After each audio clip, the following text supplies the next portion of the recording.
Hello and welcome all of you on my YouTube channel Economics with Excellence. Friends, आज हम Indian economy के कुछ एक जो टॉपिक हैं उनके बारे में डिस्कस करेंगे। जो भी स्टूडेंट्स नेट की तैयारी कर रहे हैं और जो भी स्टूडेंट्स सिविल सर्विसेज की प्रिपरेशंस कर रहे हैं उनके लिए ये टॉपिक बहुत ही हेल्पफुल हैं। तो इसमें हम इकोनॉमिक प्लानिंग की जो फर्स्टली वो बात करेंगे। तो चलिए वीडियो को स्टार्ट करते हैं।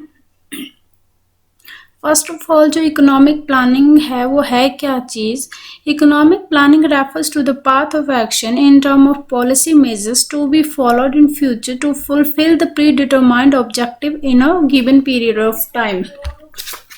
सो बेसिकली इकोनॉमिक प्लानिंग जो है वो विकास की ऐसी रणनीति है, जो डेवलपमेंट है उसकी ऐसी रणनीति है जिसमें जो हमने पहले से जो भी उद्देश्य निर्धारित किए हुए हैं उन एम्स को या उन लक्ष्यों को एक निर्धारित समय में पूरा करना, और जो हमारी रिसोर्सेज है वो सीमित रहेंगे। इसमें सीमित संसाधनों के बल पर एक निश्चित समय में अपनी एम को जो है वो पूरा करना, इसको इकोनॉमिक प्लानिंग कहा जाता है।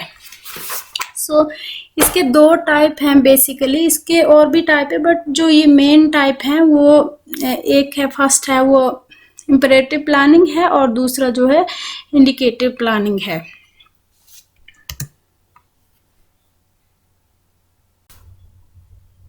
इम्पेरेटिव प्लानिंग और इंडिकेटिव प्लानिंग को हम समझेंगे। इन दोनों में जो डिफरेंस है उसको हम समझने की कोशिश करेंगे। जो इम्पेरेटिव प्लानिंग है वो बेसिकली सेंट्रलाइज प्लानिंग इसको कहा जाता है, और जो इंडिकेटिव प्लानिंग है उसको मिक्स्ड इकोनॉमी में ज़्यादा यूज़ किया जाता है। तो आगे हम इसके बारे में डिटेल में समझेंगे। जो इम्पेरेटिव प्लानिंग होती है बेसिकली वो the planning processes followed by the state economies, socialist or communist, is known as the imperative planning. Such planning is also called as direct or target planning. जो imperative planning है basically वो जो state economies में work करती है। State economies जैसे जो socialist और कम्युनिस्ट इकोनॉमीज होती है। अब आपको इसमें डिफरेंस पता होना चाहिए कि सोशलिस्ट इकोनॉमी, कैपिटलिस्ट और मिक्स्ड इकोनॉमीज क्या होती हैं। जो सोशलिस्ट इकोनॉमीज होती हैं उसमें जो फैक्टर्स ऑफ प्रोडक्शन है उसमें जो फैक्टर ऑफ प्रोडक्शन में स्टेट का अधिकार होता है, मतलब स्टेट इसको ऑनरशिप करता है। इट मीन्स कि जो गवर्नमेंट होती है वहाँ की वो फैक्टर्स ऑफ प्रोडक्शन को ऑन करती है। इम्पेरेटिव प्लानिंग के जो तहत है ये सोशलिस्टिक और इसको कम्युनिस्ट जो इकोनॉमी है वो भी कहा जाता है, इसके तहत वो आती है। और ऐसी प्लानिंग को जो है वो डायरेक्ट और टारगेटेड प्लानिंग कहा जाता है। अब डायरेक्ट और टारगेटेड प्लानिंग इसको क्यों कहा जाता है कि जो डायरेक्ट प्लानिंग है वो डायरेक्टली जो वहाँ की गवर्नमेंट है वो निर्धारित करती है इसमें, और जो टारगेटेड मतलब जो इसका जो टारगेट है वो 5 या 6 साल के अंदर अंदर वो इनको पूरा करना पड़ता है, या वो अनिवार्य रूप से इनको पूरा करना पड़ता है। और जो इम्पेरेटिव प्लानिंग की जो बेसिक फीचर्स हैं इसको हम आगे डिस्कस करेंगे। जो इसकी फर्स्ट फीचर है जो इसको डिफाइन करती है, that numerical quantitative targets of growth and development are set by the plans। जो इसमें न्यूमेरिकल टर्म्स है उसको यूज़ किया जाता है, या फिर क्वांटिटेटिव जो टारगेट्स हैं ग्रोथ के और डेवलपमेंट इसको सेट किया जाता है। फॉर एग्जांपल कि जो 5 लाख टन ऑफ स्टील्स, जैसे 5 लाख टन ऑफ स्टील में एक न्यूमेरिकल है कि इतना जो स्टील है हमने इतने साल में इसकी प्रोडक्शन हमने करनी है। और नेक्स्ट है इसमें कि 5000 प्राइमरी स्कूल्स, जैसे हमने 5000 प्राइमरी स्कूल्स का इसमें निर्माण करना है 5 या 6 साल के अंदर अंदर। तो इसको ये पूरा करने के लिए ही इसमें प्लानिंग करते हैं ये, और will be produce wild in the upcoming 5 और 6 ईयर्स। ये जो मैंने एग्जांपल बताया आपको ये इन्होंने पूर्व निर्धारित किए होते हैं और ये इनको 5 या 6 साल में कंप्लीट करने ही होते हैं। तो ये एक फर्स्ट फीचर्स है जो इसको डिफाइन करती है। तो सेकंड फीचर है इसमें कि as the state control the ownership right over the resources.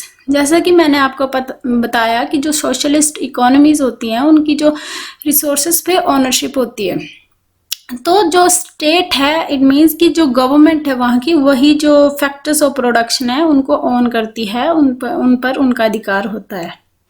इसमें थर्ड है कि almost no rule of the market, no price mechanism with all economic decision to be taken in the centralized way by the state government।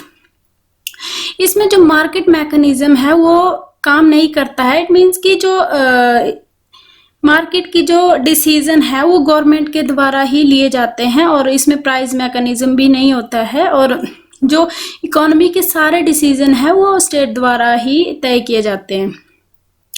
No private participation in the economy, only state plays the economic role. जो वहाँ की government है वही इसमें role play करती है, जो प्राइवेटलाइजेशन है वो इसमें नहीं चलती। इट मीन्स कि जो प्राइवेट पार्टिसिपेशन है वो सिर्फ प्राइवेट उसमें ही, प्राइवेट जो इकोनॉमीज होती हैं उसमें ही चलती है, या फिर कैपिटलिस्ट इकोनॉमी जो होती है उसमें ही होती है ये प्राइवेटलाइजेशन।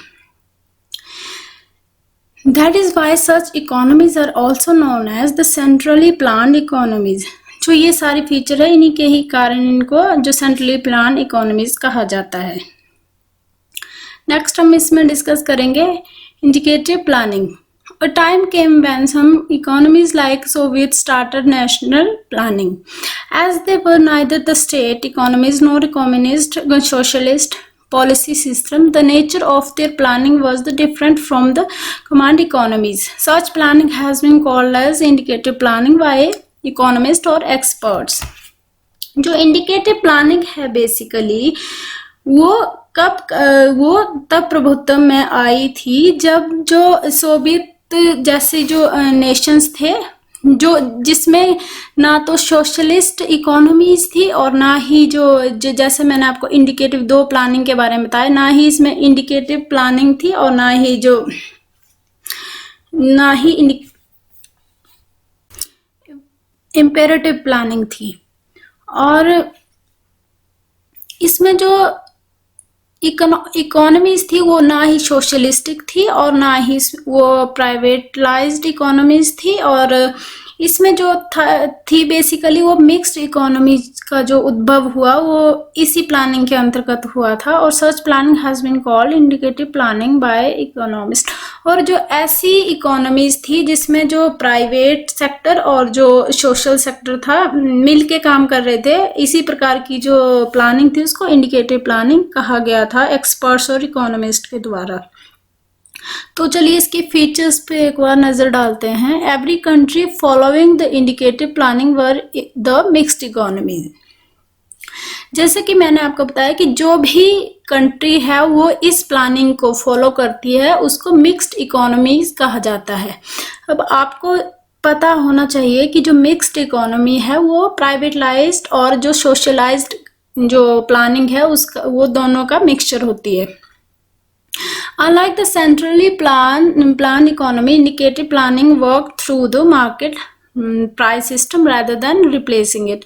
जो सेंट्रली प्लान्ड इकोनॉमी मैंने आपको बताई वो जो है उसमें जो प्राइस का था वो कोई रोल नहीं था, और जो इंडिकेटिव प्लानिंग में है वो प्राइस मैकेनिज्म काम करता है इसमें, और जो सारी मार्केट है वो प्राइस सिस्टम के ही अंदर काम करती है। थर्ड है इसमें side by side the setting numerical quantitative target similar to the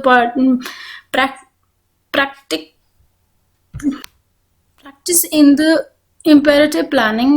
A set of economic policy of indicative nature is also announced by the economies to realize the plan. जैसे कि मैंने आपको पीछे समझाया था कि जो न्यूमेरिकल प्लानिंग है और क्वांटिटेटिव प्लानिंग जिस तरह से वो इम्पेरेटिव प्लानिंग में थी वो उसी प्रकार से इंडिकेटिव प्लानिंग में भी वर्क करती है, जो न्यूमेरिकल या फिर क्वांटिटेटिव जो टारगेट्स होते हैं उनको फुलफिल करने के लिए।